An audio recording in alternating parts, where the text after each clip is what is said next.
Halo guys, apa kabar kalian? Mimin harap kalian baik-baik aja. Di video kali ini, kita akan melanjutkan pembahasan manhwa Ultimate dari Segala Usia part ke-98. Seperti biasa bagi kalian yang baru aja mampir di channel ini, jangan lupa untuk tekan tombol subscribe, like, dan juga komen. Dan bagi kalian yang baru aja nonton video ini, ada baiknya kalian tonton dulu video part sebelumnya agar ceritanya nyambung. Link videonya sudah Mimin cantumkan di deskripsi video ini, atau kalian bisa cek di playlist. Tanpa berlama-lama, mari kita bahas tuntas. Cerita kita lanjutkan. Hari pertemuan telah ditentukan dan telah tiba. Kerumunan berkumpul di arena Golden Crow God. Mereka padat seperti semut, dan sekilas itu adalah lautan manusia. Pengawal istana di ibu kota kekaisaran telah dikerahkan sepenuhnya, dan mereka dipersenjatai lengkap untuk menjaga setiap persimpangan. Meski jumlah manusia sebanyak semut, mereka tertib dan tidak berantakan. Sosok dingin sedang duduk di tengah ring. Chi yang tajam dan sombong terungkap dari pakaian brokatnya, menyebar ke seluruh ring. Para prajurit di dekatnya semua merasakan Chi yang dingin, yang membuat mereka merasa sangat tidak nyaman. Di bagian atas panggung, ada deretan kursi yang sudah terisi. Mereka semua adalah orang-orang dengan status di kekaisaran. Orang biasa seperti keluarga bangsawan kecil tidak dapat mengambil tempat duduk saat ini. Jadi mereka hanya bisa berdesak-desakan di tengah keramaian.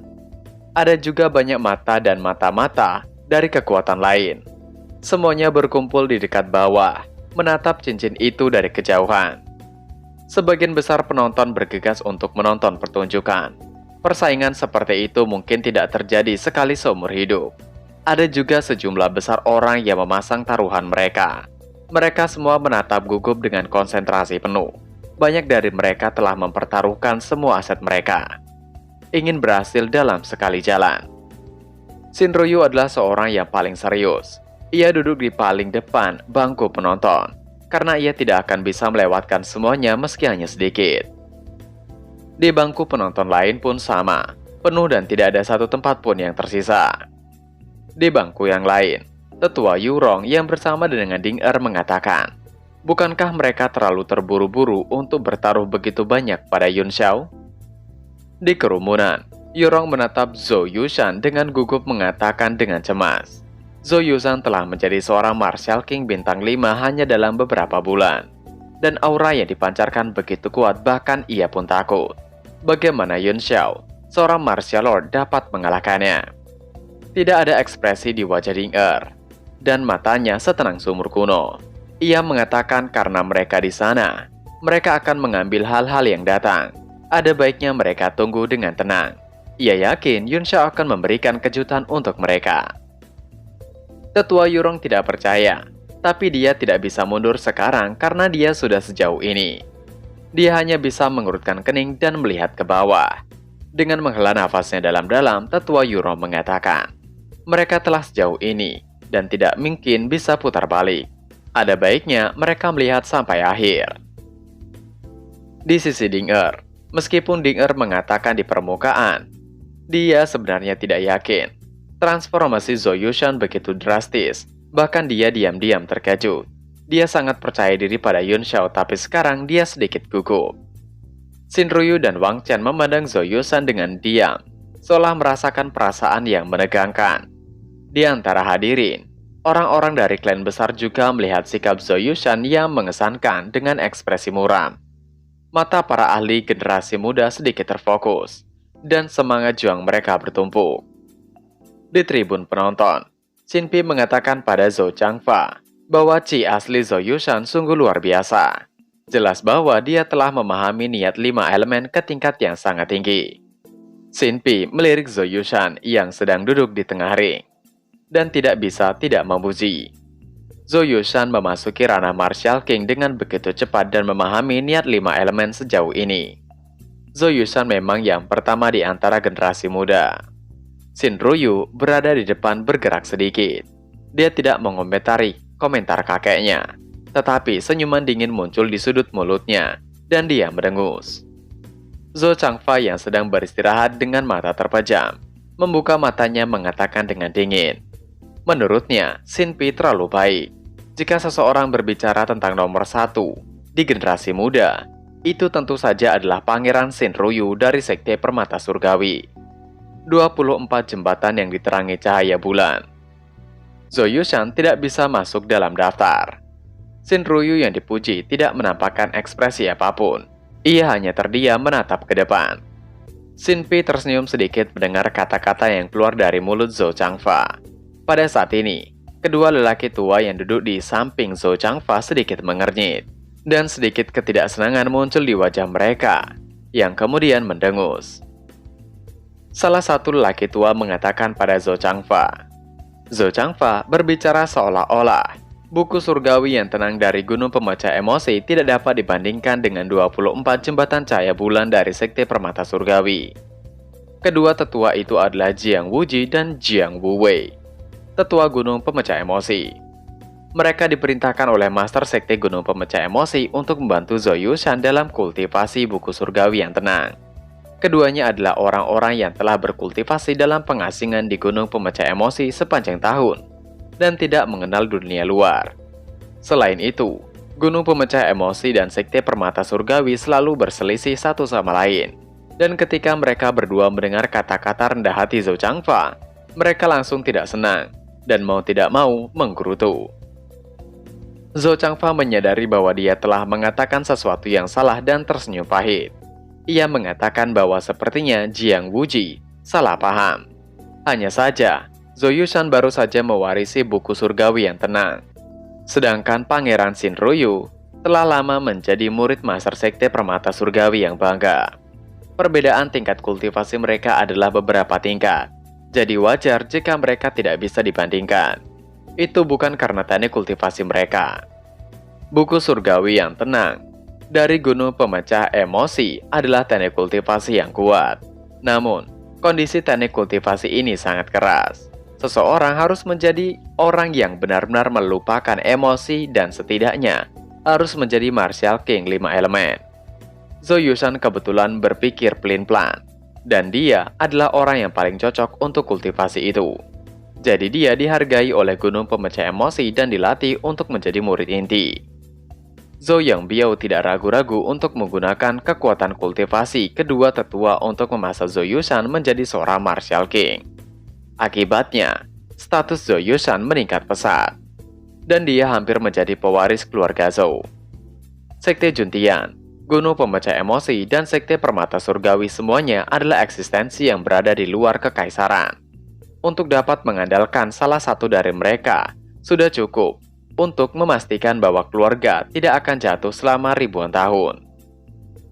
Selain itu, Zhou Yushan adalah murid inti dari Gunung Pemecah Emosi, langsung di bawah pengawasan Master Sekte. Untuk alasan ini, dua tetua secara khusus dikirim untuk membantunya berkultivasi, yang menunjukkan betapa pentingnya dia melekat pada masalah ini. Ada juga orang-orang dari keluarga aristokrat lain yang melakukan hal yang sama, terutama para patriark dari 3 keluarga aristokrat lainnya. Mereka semua memiliki ekspresi yang tidak sedap dipandang. Setelah Zhou Yushan keluar dari kultivasinya yang tertutup, dia menjadi orang yang sama sekali berbeda. Bahkan mereka tidak bisa memahami aura yang dipancarkannya. Jika dia dibiarkan tumbuh, tidak lama lagi keluarga Zhou akan berada di atas semua orang. Zhou Changfa diam-diam kesal. Dia secara tidak sengaja telah menyinggung kedua tetua dari Gunung Pemecah Emosi. Gunung Pemecah Emosi sekarang menjadi pendukung terbesar keluarga Zhou. Jadi dia harus sangat berhati-hati. Jika tidak, dia tidak perlu bersikap sopan kepada kedua tetua dengan kekuatannya di puncak ranah Martial Emperor bintang 3. Shinpi tertawa membenarkan apa yang dikatakan oleh Zhou Changfa. Kekuatan seseorang masih bergantung pada ranah kultivasi orang tersebut. Meskipun ada faktor tertentu dalam kekuatan teknik kultivasi seseorang, itu hanya menambahkan bunga kebrokat. Jika perbedaan dalam kultivasi terlalu besar, bahkan jika dia memiliki keterampilan ilahi yang menentang surga, dia masih bisa mengalahkan 10 lawan dengan kekuatannya sendiri. Tidak ada kemungkinan untuk menang. Shinpi menanyakan pendapat Honglin. Tidakkah Honglin setuju dengan pendapatnya? Shinpi mengatakannya sembari tersenyum. Posisi Gunung Pemecah Emosi itu transenden. Sebagai ketua mahkamah ibadah, ia tidak berani mengabaikannya.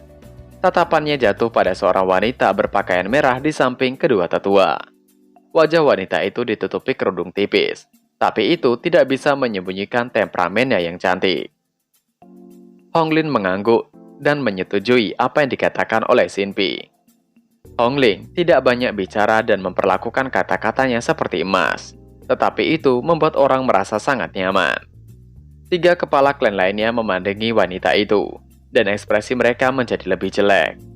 Chang Feng, kepala keluarga Cheng, Modi, kepala keluarga Mo, dan Wang Mang, kepala keluarga Mang, memandang Hong Lin dan mereka bergumam. Wanita itu adalah putri dari Master Sekte Gunung Pemecah Emosi. Ada desas-desus baru-baru ini, bahwa jika Zhou Yushan dapat mengolah tingkat kelima dari buku surgawi yang tenang, dia akan bertunangan dengannya. Sekarang, Hong Lin muncul di samping arena. Rumor itu kemungkinan besar adalah kebenaran. Jika keluarga Zhou dan Gunung Pemecah Emosi membentuk aliansi pernikahan, posisi ketiga keluarga akan menjadi lebih tidak stabil. Baru saat itulah ekspresi Jiang Wuji sedikit mereda. Dia mengatakan dengan dingin bahwa Zhou Yushan memiliki tubuh yang tidak berperasaan, yang merupakan tubuh yang paling cocok untuk mengolah buku surgawi yang tenang. Kemungkinan besar dia akan mengolah buku surgawi yang tenang ke penyelesaian level 9 di masa depan. Orang harus tahu bahwa buku surgawi yang tenang diciptakan oleh Martial Supreme, tingkat kultivasi tertinggi dari 24 jembatan cahaya bulan dari Sekte Permata Surgawi. Hanya berada di puncak dari 8 alam surgawi. Keduanya bahkan tidak bisa dibandingkan. Ekspresi Shinryu sedikit berubah, dan dia akhirnya tidak bisa menahan cemoohan. Jika ia ingin naik ke Martial Supreme, ia harus mengandalkan bakat. Tanpa takdir itu, tidak peduli seberapa menantang teknik kultivasi, itu tidak dapat berbuat apapun, dan hanya bisa menghela nafas. Mata Jiang Wuji tajam pisau saat dia mengunci Shinryu. Matanya berkedip seolah dia akan melihat melalui Shinryu. Mata indah Hong Lin juga berputar-putar, menatap tubuh Shinryu. Sin Pi segera bertindak bahkan bangkit dari duduknya menangkupkan tinjunya mengatakan, untuk Hong Lin dan Jiang Wuji tidak tersinggung. Shinryu masih bodoh dan sombong. Shinryu masih tidak terima dibilang masih bodoh, namun ia tidak bisa bertindak apapun. Jejak keterkejutan melintas di wajah Jiang Wuji. Dia segera menarik pandangannya, mengatakan bahwa ia pernah mendengar bahwa putra mahkota Kekaisaran Das Flame Shinryu memiliki tubuh bulan yang cerah. Dia tidak hanya mengolah 24 jembatan cahaya bulan Sekte Permata Surgawi, tapi dia juga memiliki manual harta karun Sekte Cuntian. Pangeran Shinryu memang yang terbaik di antara generasi muda Kekaisaran Das Flame. Ekspresi terkejut melintas di wajah Shinryu, dan dia merasa sedikit menyesal. Dia tidak berpikir bahwa pihak lain akan dapat melihat semua kebohongannya dengan sekali pandang. Dia diam-diam menyalahkan dirinya sendiri karena tidak tenang. Lagi pula, Gunung Pemecah Emosi dan Sekte Permata Surgawi tidak pernah berhubungan baik. Dan dia tidak tahu apakah ini akan membawa masalah baginya. Yang membuatnya semakin terkejut adalah bahwa meskipun mata Hong Lin lembut dan sepertinya dipenuhi dengan cinta, itu membuatnya merasa seperti telah terjatuh ke dalam gudang es, dan dia tidak dapat melakukan perlawanan sedikit pun. Shinryu bergumam dengan takut. Bagaimana mungkin itu bisa terjadi? Hong Lin seharusnya menjadi lebih muda darinya. Tatapan macam apa yang ditunjukkan oleh Hong Lin? Seberapa kuat kultivasi seseorang untuk dapat mencapai hal seperti itu? Hati Shinryu berangsur-angsur tenggelam. Dia selalu menganggap dirinya sebagai orang nomor satu di antara generasi muda di wilayah selatan. Tapi sekarang dia menyadari bahwa dia hanyalah seekor katak di dalam sumur. Bahkan bukan orang nomor satu di Kekaisaran Das Flame. Saat Shinryu merasa sedih, suara Yue Jiulin terdengar di telinganya. Ia meminta untuk Shinryu tidak perlu terkejut. Hong Lin memang aneh. Dia mungkin bukan tandingan Shinryu dalam hal kekuatan tempur yang sebenarnya. Jika tidak, dia tidak perlu menyerahkan diri kepada Zhou Yushan. Shinryu sedikit lega setelah mendengar ini, tetapi kesombongannya benar-benar menghilang. Setelah ketegangan itu, Jiang Wuwei membuka suara dan mengalihkan topik pembicaraan. Ia ingin tahu orang seperti apa penguasa kota Martial Flame itu. Apakah dia datang untuk mencari ajalnya?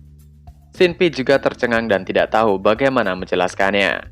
Namun ia akan menjelaskan secara singkat pada kedua tetua Jiang dan Hongling.